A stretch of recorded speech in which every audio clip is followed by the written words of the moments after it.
అతని అహంకారపూరిత అధికారాన్ని మాచర్ల ప్రజలు అణచివేశారు. ఈ విషయం అర్థమైంది అతనికి.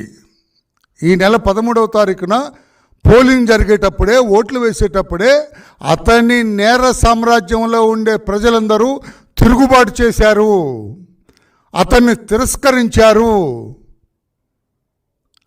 అతని నేరపూరిత సామ్రాజ్యాన్ని కూలతోస్తున్నారు అని అర్థమయ్యి అతను పోలింగ్ బూతుల్లోకి వెళ్ళి ఈ రకమైన అరాచకాన్ని సృష్టించాడు. పోలింగ్ బూత్లోకి వెళ్ళి ఎంతో ధైర్యంగా ఎన్నడూ జరగని రీతిలో ఈవీఎం బాక్సులు ఉన్నాయో వాటిని పగలగొట్టాడు అతను. అదే ఎలక్షన్ కమిషనర్ పోలీస్ ఆఫీసర్స్ సరిగా నిర్ణయం తీసుకొని ఆ సెన్సిటివ్ బూత్లో సెంట్రల్ ఫోర్స్ని పెట్టినట్టయితే ఇతన్ని కాల్చి పడేసేవాళ్ళు. బాక్స్ పగలగొడితే వారి కళ్ళ ముందు సెంట్రల్ ఫోర్స్ ఉన్నట్లయితే ఫైర్ ఓపెన్ చేసి ఉండేవాళ్ళు, ఇతన్ని కస్టడీలోకి తీసుకుని ఉండేవాళ్ళు. ఇతన్ని పెడరెక్కలు విరిచి పట్టుకొని పోలీస్ స్టేషన్కి తీసుకెళ్ళేవాళ్ళు. అక్కడ లోకల్ పోలీసులు ఉన్నారు కనుక ఇది జరగలేదు. మేము ఎలక్షన్ కమిషన్ అదే అడిగాము నిన్న, మీరు సెంట్రల్ ఫోర్స్ ఎందుకు పెట్టలేదు? ఎప్పుడైతే అది సెన్సిటివ్ బూత్ కింద డిక్లేర్ చేయబడిందో, ఎప్పుడైతే ఆ కాన్స్టిట్యుయెన్సీ సెన్సిటివ్ కాన్స్టిట్యుయెన్సీ కింద నిర్ణయించబడిందో అప్పుడే మీరు సెంట్రల్ ఫోర్స్ని ఆయా బూతుల్లో పెట్టుండాలా? పెట్టలేదంటే అది ఎన్నికల కమిషన్ నిర్లక్ష్యమా? ఆ లోకల్గా పోలీస్ ఆఫీసర్ ఎవరైతే ఇన్ఛార్జ్ ఉన్నారో ఆ నియోజకవర్గానికి అతని నిర్లక్ష్యమా, లేకుంటే అతని ప్రోద్బలమా? ఎక్కడెక్కడ పెట్టారు ఈ రోజున ఈ సెంట్రల్ ఫోర్సెస్ని? ఎన్ని బూతుల దగ్గర వాళ్ళని పెట్టారు? ఎలా వాడుకున్నారో అది కూడా ఈ రోజున సాయంత్రం మేము అడగబోతున్నాం. నేను ఇక్కడ ఏం చెప్పాలనుకుంటున్నా అంటే, సజ్జల రామకృష్ణారెడ్డి అతనేదో చాలా పవిత్రుడు, ఏ నేరం చేయని అమాయకుడు, జగన్మోహన్ రెడ్డి గారికి అత్యంత ఆప్తుడు, జగన్మోహన్ రెడ్డి గారికి ఇష్టమైన వాడు, అతను అలా బాక్సులు బద్దలు కొట్టేవాడు కాదు అని సజ్జల రామకృష్ణారెడ్డి గారు మాట్లాడుతున్నారు. అయ్యా సజ్జల రామకృష్ణారెడ్డి గారు, ఇంకా ఎందుకు బుకాయిస్తారు? ఇంకా ఎందుకు మీకు మేకపోతు గాంభీర్యం? మాచర్లలో ఏదైతే నిశ్శబ్ద విప్లవం జరిగిందో, మాచర్లలో ఏదైతే రాష్ట్ర ప్రజలందరూ కూడా ఒక విప్లవాన్ని, నియోజకవర్గ ప్రజలందరూ కూడా ఒక విప్లవం తీసుకొచ్చారు నిశ్శబ్దంగా. అదే విప్లవం ఆ పిన్నెల్లి రామకృష్ణారెడ్డి అవినీతి సౌధాన్ని కూలదోసింది. అదే రీతిగా 174 నియోజకవర్గాల్లో, అంటే మాచర్ల విడిస్తే 104 అసెంబ్లీ నియోజకవర్గాల్లో కూడా ఈ నిశ్శబ్ద విప్లవం వచ్చింది. జగన్మోహన్ రెడ్డి గారి అహంకారపూరిత అధికారాన్ని, నేరపూరిత సామ్రాజ్యాన్ని, అరాచకపూరిత అధికారాన్ని కూలదోశారు నిశ్శబ్ద విప్లవంతో. ఆ నిశ్శబ్ద విప్లవాన్ని మీరు గ్రహించలేకపోయారు. జగన్మోహన్ రెడ్డి గారి రాక్షస పరిపాలన 5 సంవత్సరాలు భరించిన రాష్ట్ర ప్రజలు నిశ్శబ్ద విప్లవాన్ని తీసుకొచ్చారు. మాకొద్దు ఈ పరిపాలన, మాకొద్దు ఈ అరాచక పాలన, మాకొద్దు ఈ నేరపూరితమైన సామ్రాజ్యం అని కూలతోశారు. ఆ విషయం తెలుసు సజ్జల రామకృష్ణారెడ్డి గారు మీకు, మీ నాయకుడు జగన్మోహన్ రెడ్డి గారికి. ఇంకా ఎందుకు బుకాయిస్తున్నారు? మీకు ఏజెంట్లుగా కూర్చోటానికి కూడా ఇప్పుడు జనం దొరకట్లేదు. నిజం చెప్పండి సజ్జల గారు, పత్రికా సోదరులారా. ఇప్పుడు జగన్మోహన్ రెడ్డి గారి పార్టీ పరిస్థితి ఏమిటంటే, రాష్ట్రంలో రేపు కౌంటింగ్ జరగబోతుంది 4వ తారీఖున. 4వ తారీఖున జరగబోయే కౌంటింగ్కి ఏజెంట్లు కూడా దొరకట్లేదు వీళ్ళకి. It is very sorry.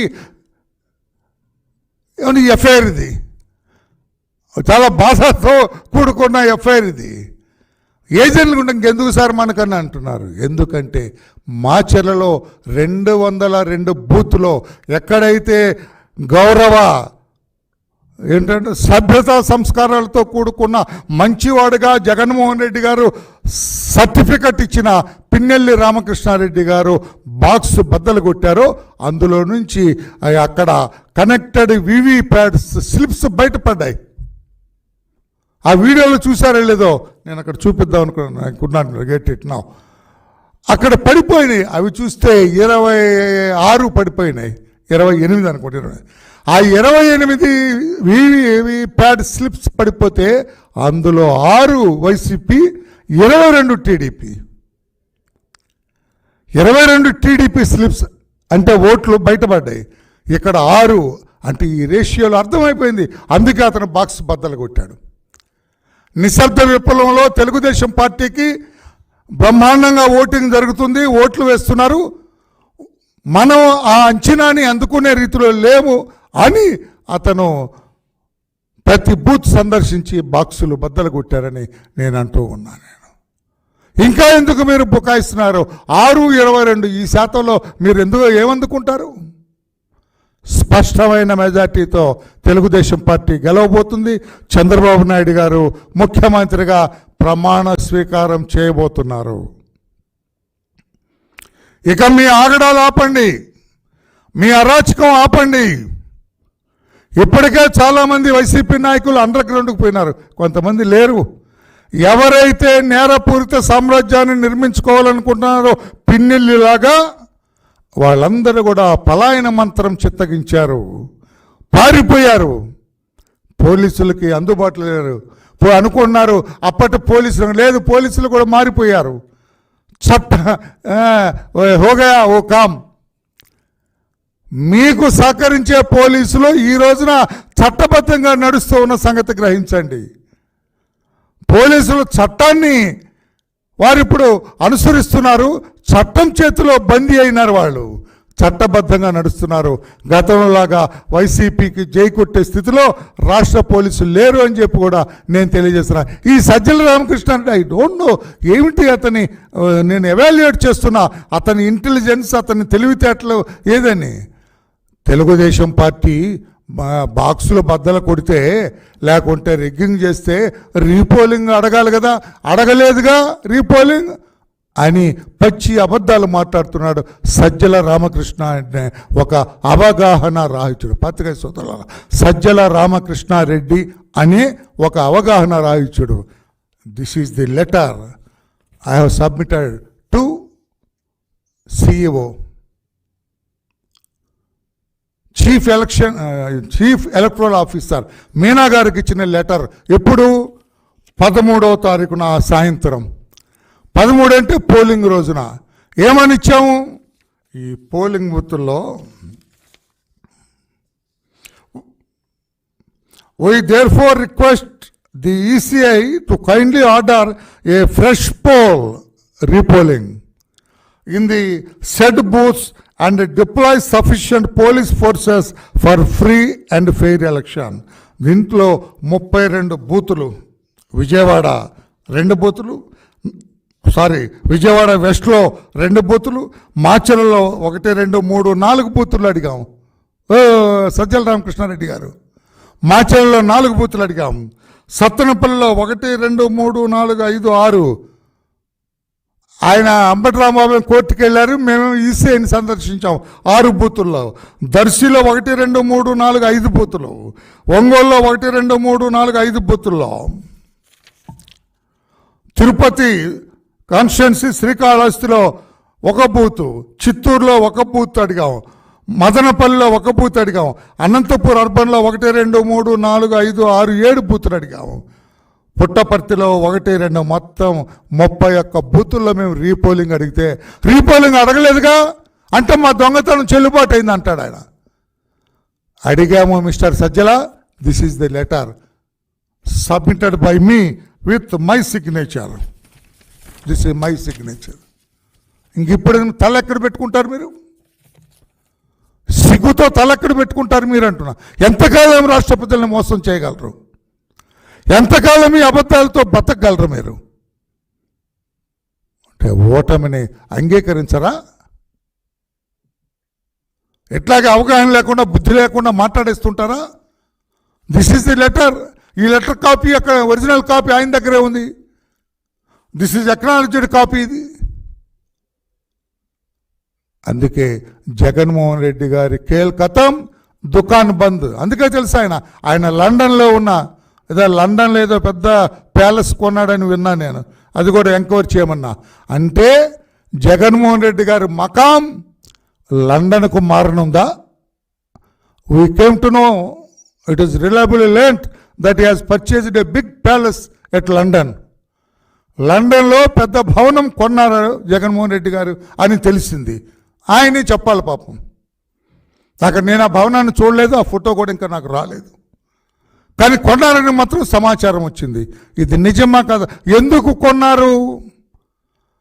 మన దేశం రాష్ట్రంలో ఇన్ని భవనాలు ఆయనకుంటే YS selected palace at London అంటే ఇక్కడ ఓడిపోయిన తర్వాత ఈ పిట్ట ఎగిరి లండన్ ప్యాలెస్కి వెళ్తుందా, లండన్లో ఉంటుందా, లేకపోతే తాడేపల్లిలో ఉండి ప్రతిపక్షంగా వ్యవహరిస్తుందా? I don't think that he will be here. ఆయన ఇక్కడ ఉంటాడని నేను అనుకోవట్లా. ఓడిపోయిన మరుక్షణం ఈ పిట్ట ఎగిరిపోతుంది, లండన్ ప్యాలెస్లో వాలుతుందని నేను అనుకుంటున్నా. నేను చెప్పగలరా సజ్జల రామకృష్ణారెడ్డి గారు? ఓడిపోయిన తర్వాత ఆయన ఇక్కడే తాడేపల్లిలోనే ఉంటాడు, ఈ రాష్ట్ర ప్రజలకి ప్రతిపక్ష నేతగా ఆయన సేవలు అందిస్తాడు అని చెప్పగలరా మిస్టర్ సజ్జల రామకృష్ణారెడ్డి గారు? నేను అంటున్నా, ఆయన అక్కడే ఉంటాడు లండన్లో. ఎవరన్నా వైసీపీ నాయకులు ఏదైనా పని ఉంటే లండన్ వెళ్లాల్సిందే కాదు, ఆయన ఇక్కడికి రాడు అని చెప్పి కూడా వైసీపీ నాయకులకు తెలియజేస్తారు. చెప్పమనండి వాళ్ళనే. సజ్జల రామకృష్ణ ప్రెస్ మీట్, రామయ్య గారు ఏం మాట్లాడుతున్నారు? నన్ను లండన్లో సరదాగా ఉండటానికి ఎప్పుడో సంవత్సరానికి 1-2 రోజులు అక్కడ ఉంటాడు, అందుకే కొన్నాడు ఆ ప్యాలెస్. ఆయన ఇక్కడే తాడేపల్లి నుండి మీ చంద్రబాబు గారు ముఖ్యమంత్రిగా ఉంటే ఈయన ప్రతిపక్ష నాయకుడిగా ఉంటాడు, రాష్ట్ర ప్రజలకి సేవలు అందిస్తాడు అని చెప్పగలరా గుండెమే చేసుకొని? అందుకని రాష్ట్ర ప్రజలారా, ఇదంతా కూడా మీ అందరికి మరొక్కసారి నేను కృతజ్ఞతలు తెలియజేస్తున్నా. నిశ్శబ్ద విప్లవం. ఈ నిశ్శబ్ద విప్లవం రాష్ట్ర వ్యాప్తంగా జగన్మోహన్ రెడ్డి గారు నిర్మించుకున్న ఈ నేల సామ్రాజ్యాన్ని కూలదోసింది. ఈ నేల సామ్రాజ్యాన్ని భస్మీపట్నం చేసింది. ఈ నేల సామ్రాజ్యాన్ని అణచివేసింది ఈ జగన్మోహన్ రెడ్డి గారి వికృత పరిపాలనకు స్వస్తి పలికిందని చెప్పి కూడా నేను తెలియజేస్తున్నాను. ఎంతటి ఘోరాలు, ఎంతటి నేరాలు. ఏ వర్గం సంతోషంగా ఉన్నారు మీ పరిపాలనలో? Tell me one. ఎంత అరాచకం! ఇప్పుడు కూడా అరాచకం చేస్తారు కొంతమంది అధికారులు. ఇంకా వాళ్ళ బుర్రలో నుంచి ఈ చెడు పోలేదు, మంచి రాలేదు అధికారులు కూడా కొంతమంది. I don't name them. ఇంకా అధికారులు జగన్మోహన్ రెడ్డి గారి సేవలో తరించాలి అని తపన పడుతున్నారు. అధికారులారా, బయటకు రండి, మీ అధికారం చట్టబద్ధంగా చెలాయించండి అని చెప్పి కూడా నేను తెలియజేస్తున్నా. ఇంకా తప్పు చేసి ఆ పాపపు కోపంలో కూరుకుపోకండి. ఆ నేరపూరిత పరిపాలనకు మీరు అండగా నిలవకండి అని తెలియచేస్తూ, ఎందుకంటే ఎవరైనా తప్పు చేసిన వాళ్ళు ఎంతటి పెద్దటి వారైనా, ఎంత స్థాయిలో ఉన్నవారైనా తప్పించుకోలేరని మా అధినేత నా ద్వారా మీ అందరికి చెప్పమన్నారు. తెలిసి తప్పు చేసిన అధికారులు ఎవరిని వదిలేది లేదు అని కూడా మా అధినేత నా ద్వారా చెప్పమన్నారు. కనుక దయచేసి మీరందరూ కూడా చట్టబద్ధంగా వ్యవహరించండి. మీకు ఒక చట్టం ఉంది, ఒక పరిపాలనా వ్యవస్థ ఉంది, దాని ప్రకారమే వ్యవహరించండి. తప్పితే మీరు అన్యాయపదంగా మీరు వ్యవహరించొద్దని చెప్పి కూడా పెద్దలందరికీ విజ్ఞప్తి చేస్తున్నా. ఈ నిశ్శబ్ద విప్లవం జగన్మోహన్ రెడ్డి గారి అవినీతి సామ్రాజ్యాన్ని కూలతోసింది. అది 4వ తారీఖున స్పష్టంగా అధికారికంగా మనకు తెలుస్తుంది. సజ్జల రామకృష్ణారెడ్డి గారు అబద్ధాలు చెప్పటం మానేయాలి. అంబటి రాంబాబు కావచ్చు, మిగతా నాయకులందరూ కావచ్చు, అందరూ కూడా ఆ పిచ్చి వాగుడు మానాలని చెప్పి కూడా తెలియజేస్తుంది. ఎక్కడైనా మాట్లాడుతున్నారా వైసీపీ నాయకులు? ఎవరైనా? రోజా గారు మాట్లాడుతున్నారు, రోజు మాట్లాడలేదుగా, ఆమెకు తెలిసిపోయింది. కాకాని గోవర్ధన్ రెడ్డి గారు మాట్లాడుతున్నారా? మాట్లాడలా, ఆయనకు తెలిసిపోయింది. జోగి రమేష్ గారు పెద్ద ఆయనకు మాట్లాడేవాడు, మాట్లాడుతున్నారా? ఆయనకు తెలిసిపోయింది. బాగా తెలియదు అమ్మటి రాంబాబుకి ఒకటికే, ఇంకా తెలియలే ఆయనకి. ఆ గుండె ఎప్పుడో దిగింది ఆయనకి, కానీ ఇంకా తెలియలే గుండు దిగినట్టు. సెంటర్లో గుచ్చుకుంది ఆ గుండు. కన్నా లక్ష్మీనారాయణ గారు వేసిన గుండు సెంటర్లో దిగింది ఆయనకి. దిగినట్లు ఆయనకే తెలియట్లేదు, అందుకే ఎక్కువగా మాట్లాడుతున్నాడు. తెలుగుదేశం పార్టీ, జనసేన, బీజేపీ సహకారంతో బ్రహ్మాండమైన మెజార్టీతో అధికారంలోకి వస్తుంది.